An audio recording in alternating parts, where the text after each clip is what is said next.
Flagship is always the phone that creates an image about the company. It doesn't really matter if the flagships sell better than budget or mid-range smartphones. The flagship has to be a realistic combination of all the latest and best technology, of all the wow and bling. Still, it is supposed to be usable as a phone, daily usable. So this is the way it goes then. Flagship is a reflection of everything that company is.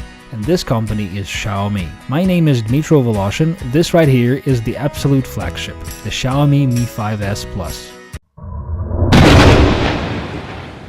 The phone was long awaited, and finally we can lay our hands on it. The successor to the ultra-popular Mi 5 has two versions, the Mi 5S and the Mi 5S Plus. They differ in size. The Mi 5S screen is 5.15 inches, whereas the screen of Mi 5S Plus is 5.7 inches. The Plus version has a dual main camera, having the same main sensor and the auxiliary black and white sensor. The top version of the Mi 5S Plus has whopping 6 gigs of RAM, while Mi 5S is limited to 4 gigs. The processor frequency also differs slightly. It is 200 MHz more in Plus, it is then 2.35 GHz, and the battery is also hefty, 3800 mAh compared to 3200 in the Mi 5S. Now let's go into the specifics of each aspect of the Mi 5S Plus.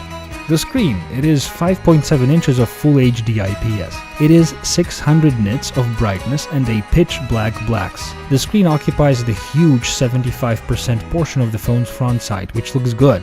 This is the part of the video where I go back to my usual theme of the Full HD being enough. So, Full HD IPS is okay on the screens of up to 6 inches. AMOLED needs more like Quad HD. Exception? Very close phone positioning to read something tiny like RDP, let's say. The screen itself is magnificent. It goes very bright because of such resolution while still being color accurate because of the IPS.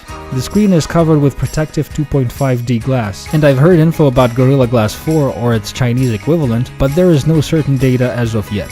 The body is now fully metal. The Xiaomi have abandoned the full glass back idea, and now there is just beautifully brushed aluminum. There are 4 available body colors: the dark gray, the space grayish, silver light gray, gold, and pink, or rose gold. The space grayish color rules. Xiaomi have bundled a simple transparent plastic protective case with the phone, which is nice. You can keep the phone looking good until you buy some more cases, or just use this one. It doesn't abstract or ruin the looks of the phone in any way. There is a totally standard power button volume rocker combination, and not very standard dual Nano-SIM slot with no memory card support. It is a shame.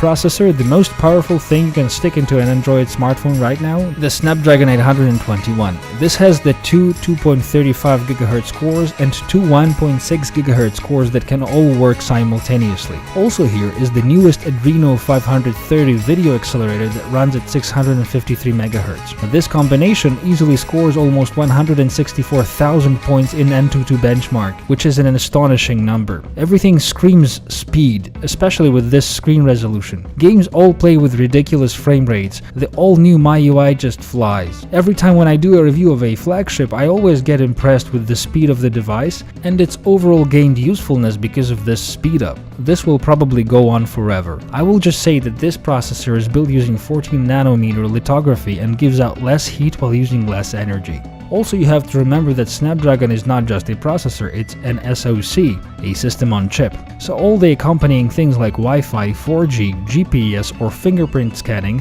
are right there on the chip, so they are done right for sure.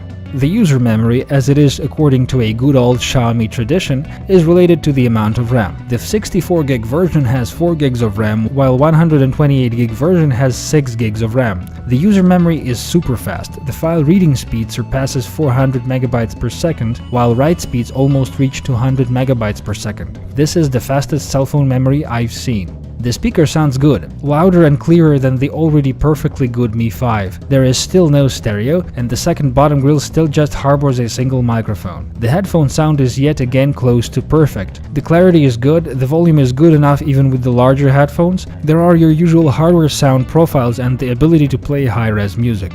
The call speaker sounds very good.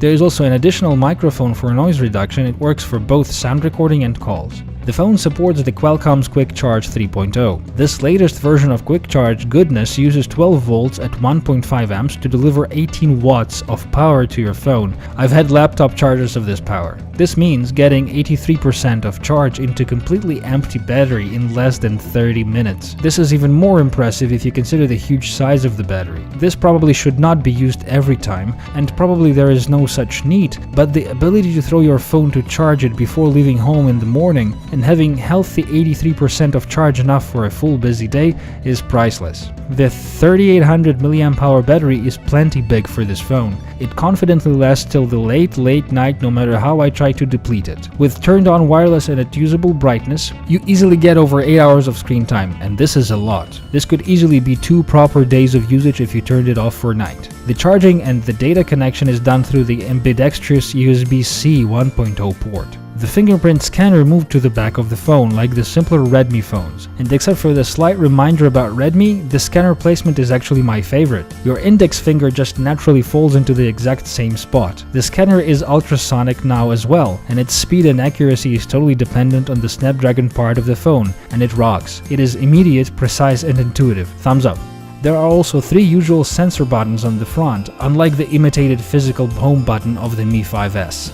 The main camera, as the trend goes, now has 2 separate lenses with 2 separate sensors, but this is not made for 3D or bokeh imitation. It is simpler. One camera is physically black and white, that's it. But because of the Bayer pattern filter absence and essentially tripled surface area of each individual pixel, we get superior light sensitivity and non-cell phone-like dynamic range. To put it simple, the black and white shots out of this phone are astonishing. But not only this, the black and white camera image is overlaid over the original camera color picture to aid sharpness and detail. Smart! The camera also has the phase detect autofocusing, which is always handy. Low light and critical focusing is now even faster. The camera modules themselves have a reduced resolution of 12 megapixels and an aperture of f2.0. The front camera has 4 megapixels that, together with big sensor size and their forward large individual pixel size, make all the important selfie things good. Realistically looking dynamic range and higher low light sensitivity. The main camera is good and it is capable of capturing high quality and high detailed images.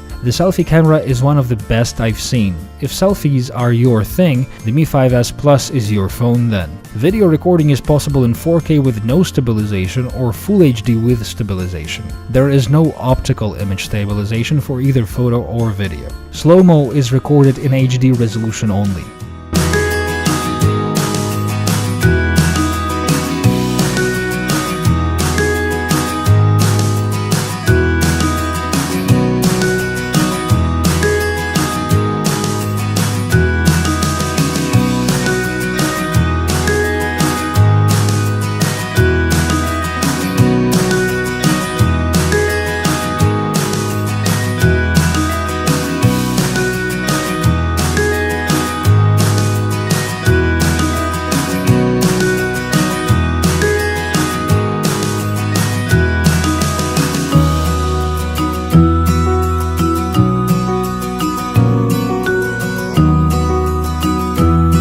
Interesting stuff. There is now an ability to launch a few instances of the same application in parallel. This means that I can now run 2 Facebooks, 2 Instagrams or 2 Vibers, one for each SIM card. Handy. Not interesting? The IR port is gone again. NFC is still there though. The IR port is probably one of those things that come in waves. They appear and then they disappear yet to appear again later. Same goes to the memory card, by the way. That's it. I'm done. Subscribe to get more reviews like this. There will be plenty more interesting here. This was Dmitro Voloshin and the all-new Xiaomi Mi 5S Plus. Till the next time.